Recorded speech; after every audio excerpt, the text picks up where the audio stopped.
Assalamualaikum warahmatullahi wabarakatuh. Innal hamdalillah nahmaduhu wa nasta'inuhu wa nastaghfiruh wa na'udzu billahi min syururi anfusina wa min sayyiati a'malina may yahdihillahu fala mudhillalah wa man yudlil fala hadiyalah. Asyhadu an la ilaha illallah wahdahu la syarikalah wa asyhadu anna Muhammadan abduhu wa rasuluh. Ya ayyuhallazina amanu taqullaha haqqa tuqatih wa la tamutunna illa wa antum muslimun.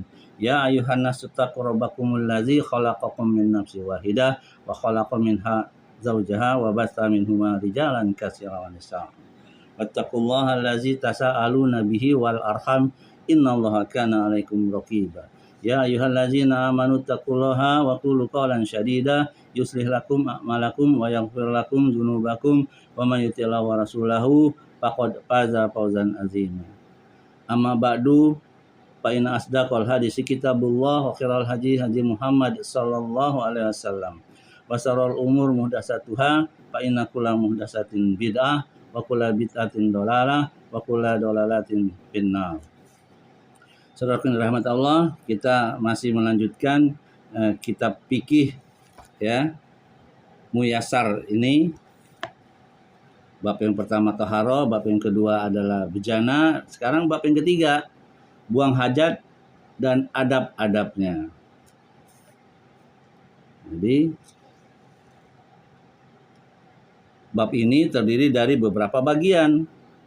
Bagian yang pertama yaitu istinja dan istijmar dan menggunakan salah satunya sebagai ganti yang lain. Istinja maksudnya adalah membersihkan apa yang keluar dari dua jalan, kubul dan dubur, dengan air. Sedangkan istijmar adalah mengusap apa yang keluar dari dua jalan dengan sesuatu yang suci, mubah dan dapat membersihkan seperti batu dan yang semisalnya. Menggunakan salah satunya mencukupkan dari yang lainnya, karena hal tersebut dilakukan oleh Nabi Shallallahu Alaihi Wasallam.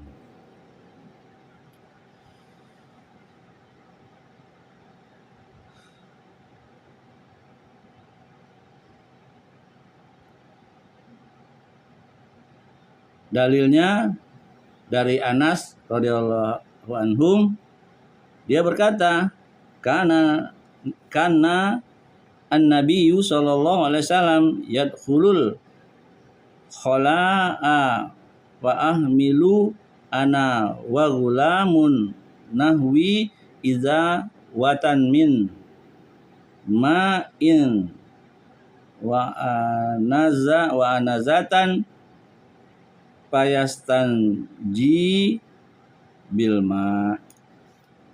Ya. Artinya Nabi SAW pernah masuk tempat buang hajat. Lalu aku dan seorang anak seusiaku membawa wadah kecil dari kulit berisi air dan tongkat pendek. Lalu beliau beristinja dengan air tersebut. Diriwayatkan oleh Muslim nomor 271.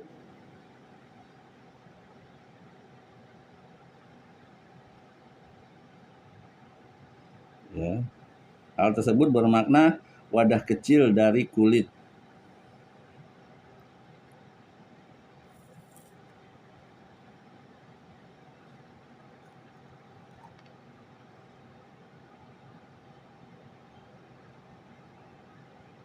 Ya. Al-idawatu artinya bermakna wadah kecil dari kulit. Kemudian dari Aisyah, dalil yang kedua dari Aisyah radhiyallahu anha dari Nabi SAW bahwa beliau bersabda, "Iza zahaba ahadukum ilal ghaiti falyastatib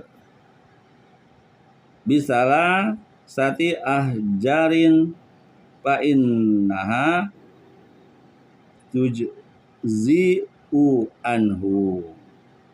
Bila salah seorang dari kalian pergi ke tempat buang hajat, maka hendaknya dia membersihkan diri dengan 3 batu karena ia sudah cukup baginya. Diriwayatkan oleh Ahmad bab 6 halaman 108 dan Al-Daraqutni nomor 144. Ya. Beliau berkata sanadnya sahih.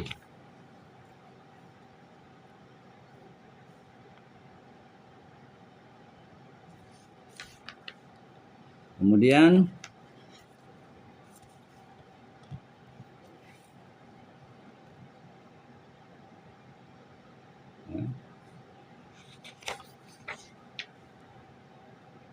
menggabungkan keduanya lebih utama. Jadi dua-duanya ya, ada hadis Anas tadi dan hadis Aisyah ya.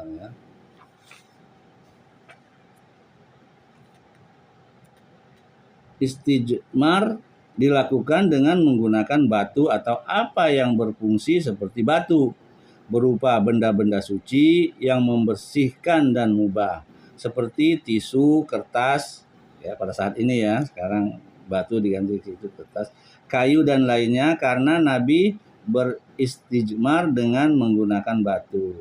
Maka apa yang berfungsi seperti batu dalam hal membersihkan disamakan dengan batu istijmar. Tidak boleh kurang dari 3 usapan berdasarkan hadis Salman radhiyallahu anhu yang berkata, nahana yaknin nabiyyi sallallahu alaihi wasallam annas tanjiya bil yamin wa annas tanjiya bil aqalla min salasati ahjar wa annas tanjiya birajiin aw azmi. Artinya beliau yakni Nabi SAW telah melarang kami untuk beristinja dengan tangan kanan, beristinja dengan kurang dari 3 batu, dan beristinja dengan kotoran hewan atau tulang. Ya. Jadi tidak boleh dengan tangan kanan misalnya kita bersihkan, nggak boleh, karena untuk bersih-bersih itu adalah tangan kiri. Tangan kanan ini untuk hal-hal yang baik. Kemudian harus 3 kali. Ya. Bagaimana kalau cebok dengan air misalnya gitu? Ya 3 kali, sama. Bisa dikiaskan seperti itu. Dengan tulang tidak boleh. Apalagi dengan kotoran binatang ya. Karena ada kotoran binatang dengan batu misalnya, menjadi batu. Ya. Itulah bagian pertama dari bab ya buang hajat ini. Kemudian bagian kedua, menghadap dan membelakangi kiblat saat buang hajat. Ini juga tidak boleh ya. Makanya kalau ada WC menghadap ke kiblat atau membelakangi, ya dirubah aja ya. Zaman sekarang kan seperti itu, kebanyakan dia tidak mengerti ya. Tidak boleh menghadap atau membelakangi kiblat saat buang hajat di tanah terbuka tanpa penutup dinding. Berdasarkan hadis Abu Ayyub Al-Ansyari radhiyallahu anhu, Rasulullah SAW bersabda, "Iza ataitumul ghaita fala tastaqbilu al-qiblat atau al-qiblata wala tastadbiruha walakin syarriku au gharribu." Artinya, bila kalian datang ke tempat buang hajat, maka janganlah kalian menghadap kiblat dan jangan pula membelakanginya, akan tetapi menghadap ke timur atau ke barat.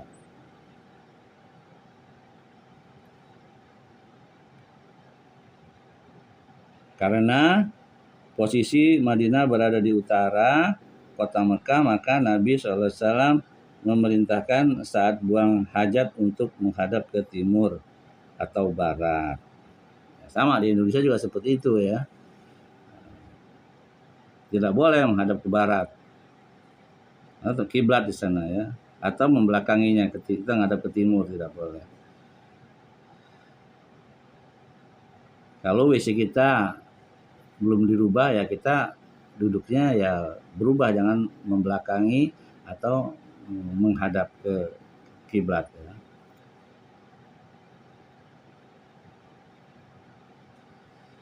Selanjutnya Abu Ayyub berkata, kami datang ke Syam lalu kami melihat banyak WC dibangun menghadap ke kiblat, maka kami berpaling darinya menghadap ke arah lain dan memohon ampunan kepada Allah.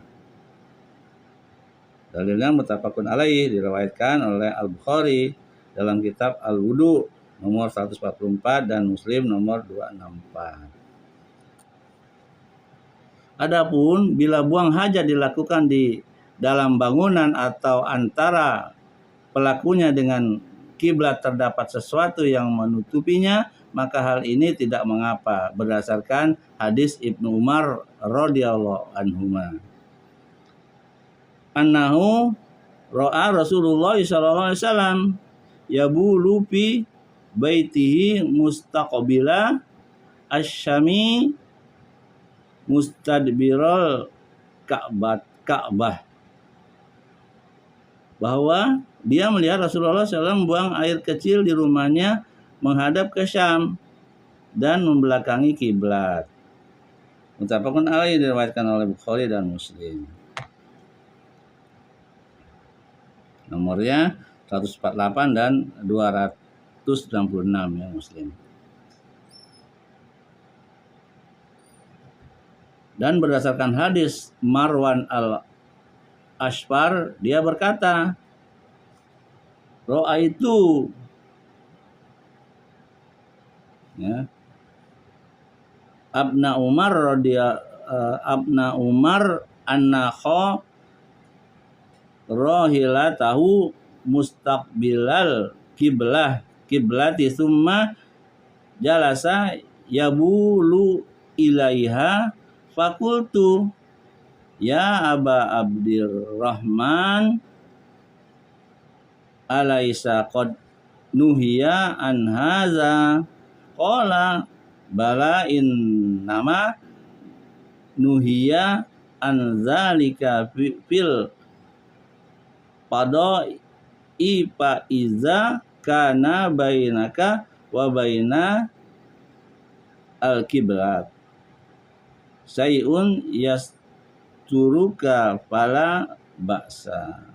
Artinya, aku melihat Ibnu Umar menambatkan kendaraan untanya menghadap kiblat, kemudian dia duduk kencing menghadap ke arahnya. Maka aku bertanya, wahai Abu Abdurrahman, bukankah ini telah dilarang? Ia menjawab, ya benar, akan tetapi yang dilarang dari hal tersebut adalah bila dilakukan di tempat terbuka, sehingga bila antara dirimu dengan kiblat terdapat sesuatu yang menutupimu, maka tidak mengapa. Nah, itu ya.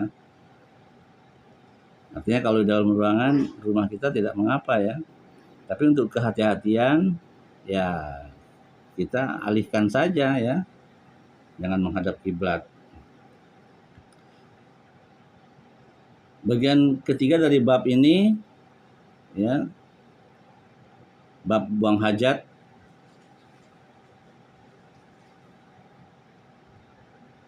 Apa yang disunahkan untuk dilakukan oleh orang yang masuk WC?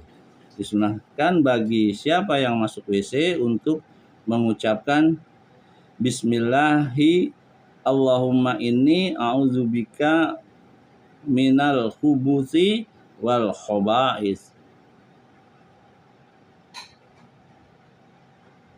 Dengan nama Allah, ya Allah, sesungguhnya aku berlindung kepadamu dari setan laki-laki dan setan perempuan.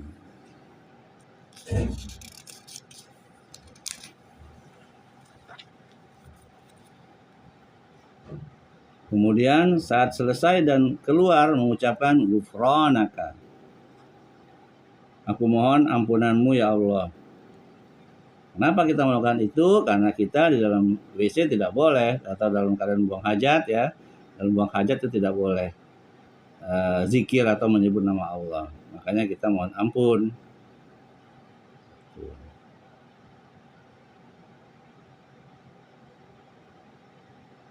Sekarang pertanyaan, bolehkah kita wudhu mengucapkan bismillah pada saat masuk kamar mandi yang ada klosetnya?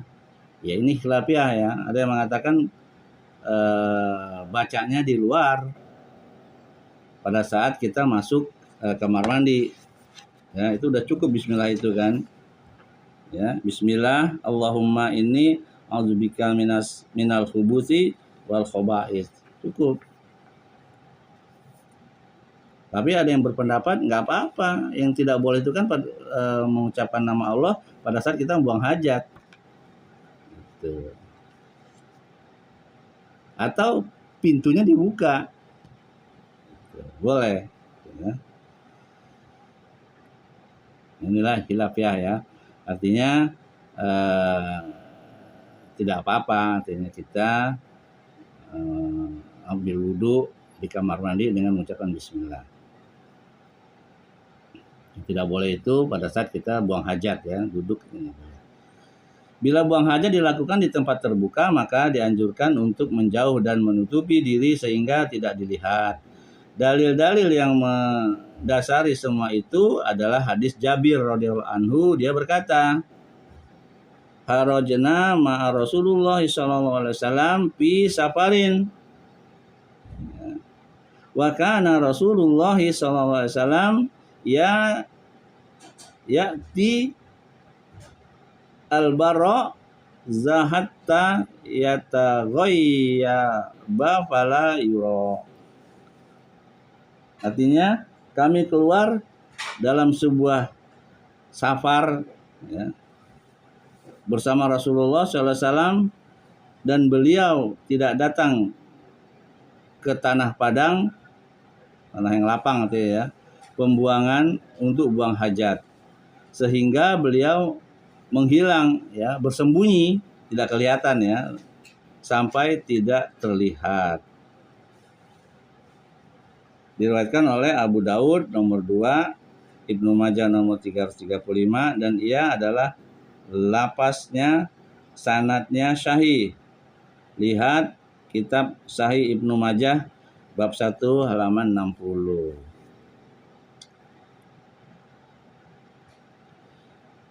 Dan dalil yang berikutnya dalam buang hajat ini juga hadis Ali radhiyallahu anhu. Dia berkata, Rasulullah SAW bersabda, "Sat rumah bainal jinni wa aurati bani adama iza dakhalal khala'an yakul bismillahi." Penutup antara mata jin dan aurat manusia bila dia masuk WC adalah ucapan bismillah. Cukup bismillah ya. Atau dilengkapi tadi. Bismillah Allahumma ini al-khaba'ith subusiyah. Gimana tadi? Bismillahi Allahumma ini a'udzubika minal khubuthi wal khaba'ith.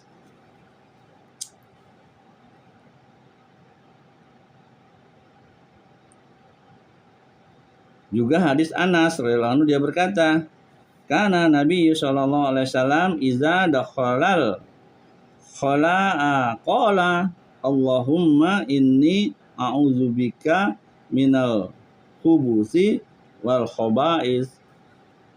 Tambah ya. Lebih lengkapnya seperti itu. Nabi sallallahu alaihi wasallam apabila akan masuk WC, beliau mengucapkan, "Ya Allah, sesungguhnya aku berlindung kepadamu dari setan laki-laki dan setan perempuan." Muttafaqun alaih, yang diriwayatkan oleh Bukhari nomor 142 dan Muslim nomor 375. Juga hadis Aisyah radhiyallahu anha, ia berkata, "Kana Nabi sallallahu alaihi wasallam iza kharaja minal khala'i qala ghufranaka." Nabi sallallahu alaihi wasallam apabila keluar dari WC, beliau mengucapkan, "Aku mohon ampunanmu ya Allah." Ya. Ghufranaka. Misalnya diriwayatkan oleh Abu Daud nomor 17, At-Tirmidzi nomor 7, dan beliau berkata hasan, gharib. Dihasankan oleh Al-Albani. Lihat saya Al-Jami' Asy-Shaghir nomor 4707. Juga hadis Ibnu Umar radhiyallahu anhuma, anna Nabi sallallahu alaihi wasallam kana iza aroda jatan la yarfa'u saubahu hatta yadnuwa minal ardi. Bahwa Nabi SAW apabila hendak buang hajat, maka beliau tidak mengangkat bajunya sampai benar-benar dekat dari tanah, agar tidak terlihat auratnya. Diriwayatkan oleh Abu Daud nomor 14 dan At-Tirmidzi nomor 14, disahihkan oleh Albani. Kemudian bagian yang keempat, apa yang haram dilakukan oleh orang yang hendak buang hajat? Haram kencing di air yang menggenang berdasarkan hadis Jabir radhiyallahu anhu dari Nabi SAW. Annahu naha anil bauli fil ma'i irraqid. Bahwa beliau melarang kencing di air yang menggenang. Ya, ini dalilnya muttafaqun alaih yang diriwayatkan oleh Muslim nomor 281, riwayat sanad dari Al-Bukhari nomor 239.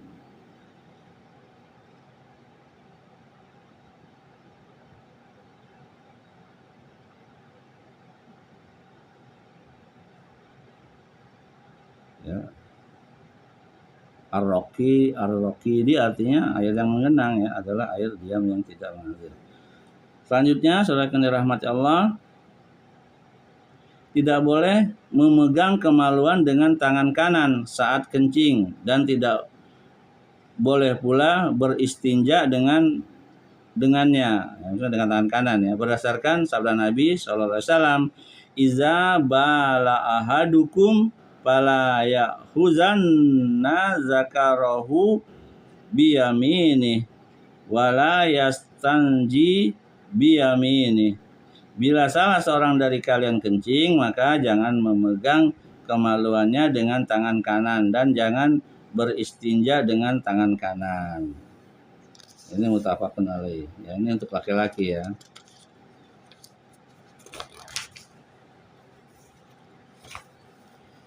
Kemudian, ya, haram buang air besar dan kecil di jalan atau tempat berteduh, di taman umum umpamanya, di tempat pemberhentian umpamanya, atau di bawah pohon yang berbuah, atau di saluran air berdasarkan hadis yang diriwayatkan oleh Mu'az radhiyallahu anhu. Dia berkata, Rasulullah SAW bersabda, ittaqul mala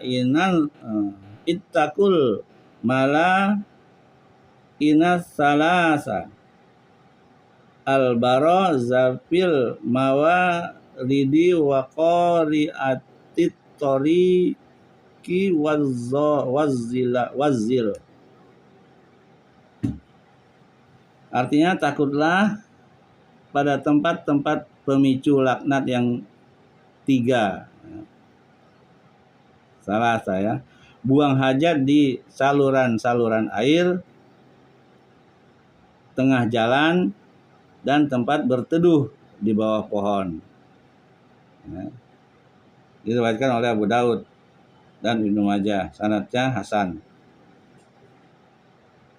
Kemudian, dan berdasarkan hadis Abu Hurairah radhiyallahu anhu bahwa Nabi SAW bersabda,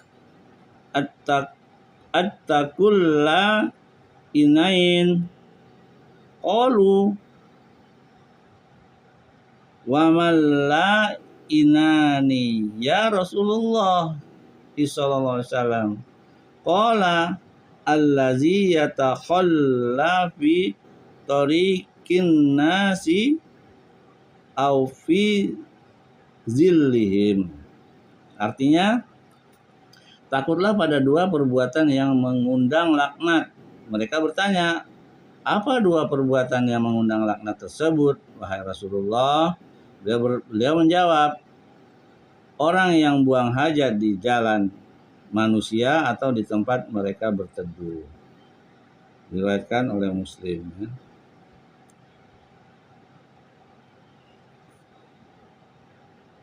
Selanjutnya, saudara yang dirahmati Allah, haram juga membaca Al-Quran saat buang hajat, sebagaimana diharamkan juga beristijmar dengan kotoran hewan atau tulang atau makanan yang berharga.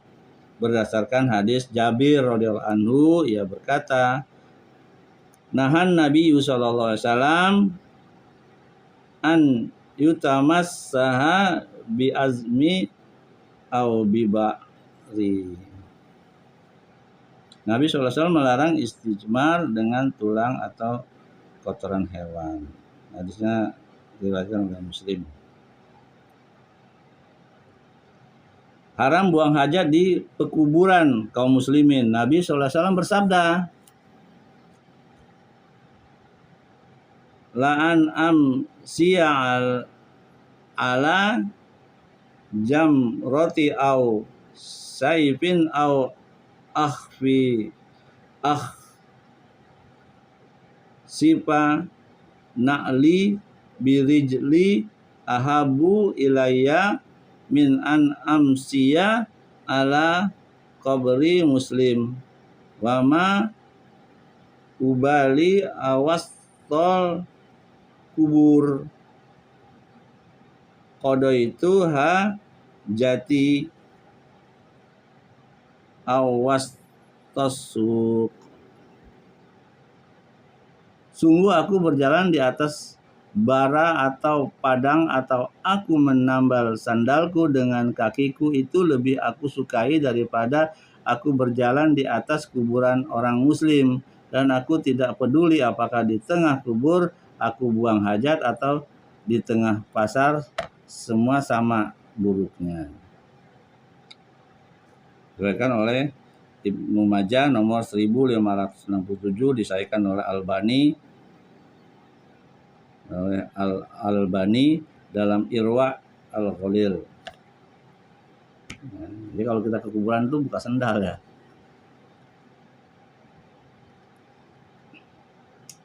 Nggak boleh ya kita kencing kuburan atau buang hajat lah ya. Selanjutnya, saudara yang dirahmati Allah, kita masuk ke bagian yang kelima. Apa yang makruh dilakukan bagi orang yang buang hajat? Makruh menghadap arah berhembusnya angin tanpa penutup saat buang hajat, agar kencingnya tidak kembali mengenai dirinya, dan makruh pula berbicara saat buang hajat. Dalilnya, faqad marra rajulun wan nabiyyu sallallahu alaihi wasallam yabul fasallama alaihi falam ya rudda alaihi. Sungguh saat Nabi SAW kencing, seorang laki-laki lewat lalu mengucapkan salam kepada beliau, maka beliau tidak menjawabnya. Diriwayatkan oleh Muslim nomor 370.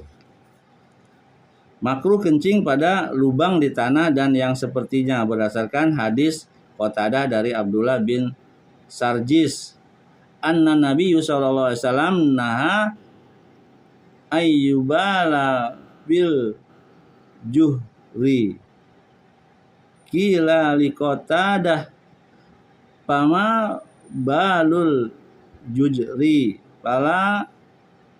pama balul juhri qala yaqulu innaha masakinul jin. Bahwa Nabi SAW melarang kencing pada lubang.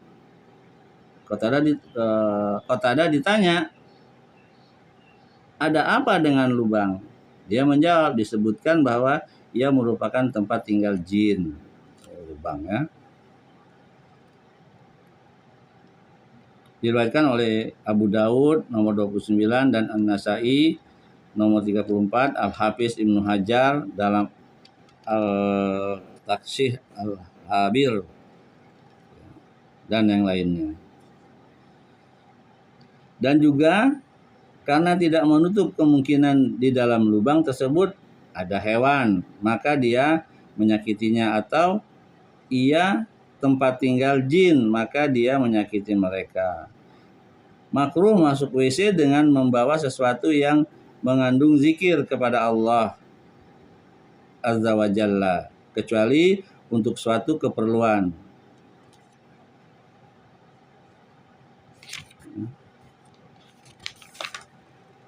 Karena Nabi SAW bila akan masuk WC, maka beliau meletakkan cincinnya yang bertuliskan Muhammad, tulisan Allah.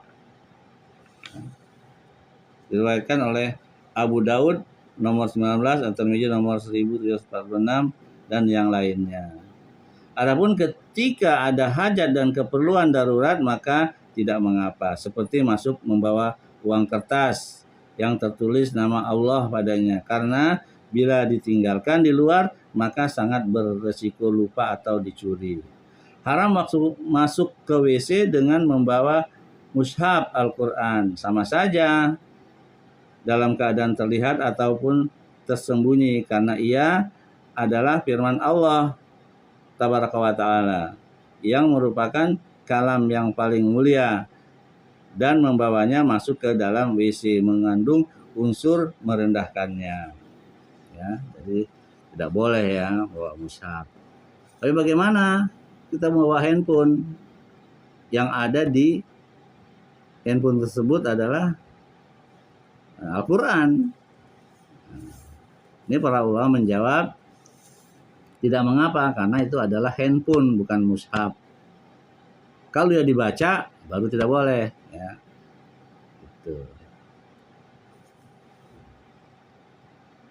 Itu saja yang bisa saya sampaikan. Ya, mudah-mudahan ini bermanfaat. Tentunya apa yang benar itu datang dari Allah, apa yang salah itu datang dari diri saya sendiri karena kebodohan saya. Saya mohon ampun kepada Allah dan mohon maaf kepada antum semua. Saya mohon juga dibukakan pintu maaf yang sebesar-besarnya, dan kita tidak lupa pula berdoa, Allahumma inni as'aluka ilman nafi'an wa rizqan thayyiban wa amalan mutaqabbalan. Subhanakallah bihamdik asyhadu an la ilaha illa anta astaghfiruka wa atubu ilaik. Assalamualaikum warahmatullahi wabarakatuh.